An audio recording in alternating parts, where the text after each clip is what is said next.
2023-жылы мына Баткен обласында 500 миллион бөліп беріп атпайсыздарбы? Өнүктүрүү багытында. Ошо 500 миллион котордуңуздар да бар, не? Ошонун канчасы освоить этилди, канчасы кайтарылды? Ушу боюнча маалымат берип койсоңуз. Сыйбек Балтакунович азыр бүгүнкү күнгө данныйларды так берип койсоңуз. 2014 жылга Баткен облусунун коопсуздук жана социалдык экономикалык өнүгүүсүн камсыз кылуу үчүн мамлекет программасы ишке ашыруу боюнча 500 миллион толугу менен которулуп берилген. Лейлек районук администрацияга 86 миллион, Баткен районук мамлекет администрацияга 50 миллион, Кадамжай районук мамлекет администрацияга 94 миллион, Баткен шаарына 185 миллион, Кызылкия шаарына 85 миллион сом. Бул 2023 жылга 24. 24-кө 23-кө толук бердиңиздерби? 23-кө да толук бердик. Баарын освоить этиштиби же кайтарылдыбы? Толук освоение кылышкан жок. Эте алган жок, канча эте албады? Мисалы, быйыл 370 миллион каражат турат счетунда. А быйылчы? Быйыл 370. Ой.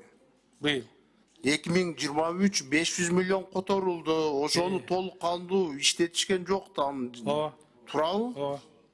Чоро Сейитович, ушу боюнча комиссиянын төрагасы турабы? Бул эми берилген мамлекетте мына өнүгүү болуп атат, өсүү болуп атат, өзгөрүү болуп атат. 500 миллионду освоить эте албагандан кийин ошол Баткен областынын бардык жетекчилерине, акимдерге, мэрлерге чара көрүлүш керек да, турабы? Муну президентибиз өзү колдоп, биз дагы колдоп, сиздер да колдоп, канча жолу комиссия түздүк. Бул эмне деген акмакчылык? Даяр акчаны колдоно албай жаткан. Жооп берип коюңуз ушу боюнча. Саламатсыздарбы, урматтуу төрага, урматтуу депутаттар, Чоро Сейитов. Бул боюнча ооба ушундай маалыматтар бар, сөзсүз. Бул боюнча бир мына 3 жылдан бери программабыз ишке ашырылып жатат. Биз деле кемчиликтерин көрүп атабыз. Акча толугу менен финанс министринен берилип атат. Сөзсүз бул жагынан жакшы, бирок ошол эле жерлеринде мындай маселелер бар. Эң биринчиден бул долбоордук буйрутмалар боюнча буйрутмалар жазалат, бирок ошону менен бирге аткаруучусу жок болот да. Мисалы, бирдемкени алганда, госзакупка болгондо. Экинчиден, ошол Баткен облусуна закупка кыла турган, бара турган компанияларды баргысы келбейт. Себеби биринчиден өзүңүз билесиз, бул коопсуздук маселеси, экинчиден алыстык жана логистикалык маселелер.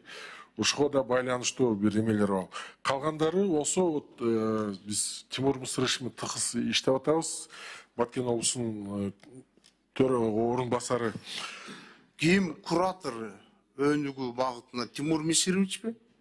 Тимур Мусырышевич менен чогуу иштейбиз ошол. Чогуу иштеген да, эми бул эми уят нерсе да, даяр акчаны иштете албаган, бул эмне деген? Биз ойлосоңуз, азыр 2024-кө да бөлүп бердиңиздерби? Ооба, бөлүндү. Алда турат да, турабы? Уже мына кыш келатат, уже кыш келди. Мындай көрүп атабыз, уже Баткен областындагы жетекчилерди коос сүйлөп, укмуш презентация кылып, өндүктүрүү багытында моундай иштерди алып барып атабыз деп, анан эми освоить эте албагандан кийин, бул акча токтоп тургандан кийин бул туура эмес да. Бул багытта азыр эми бүгүнкү күнү октябрь айы, дагы алдыда 2 ай бар. Ушу 2 айдын 2 айдын ичинде эмне бүтүрөт дейсизби бүт акчаны? Жок, бүт жөнүндө айткан жокмун. Себеби бир жагынан экономия да болот, экинчи жагынан ноябрда, декабрда дагы аткаруучу институция бар, который там оплатить до конца услуги деген. Сиз да көзөмөлдөшүңүз керек, карап турабыз болгону кийин бул Минфин бөлүп берип атса, акчаны таба берип атса, токтоп калган, бул туура эмес деп ойлойм да.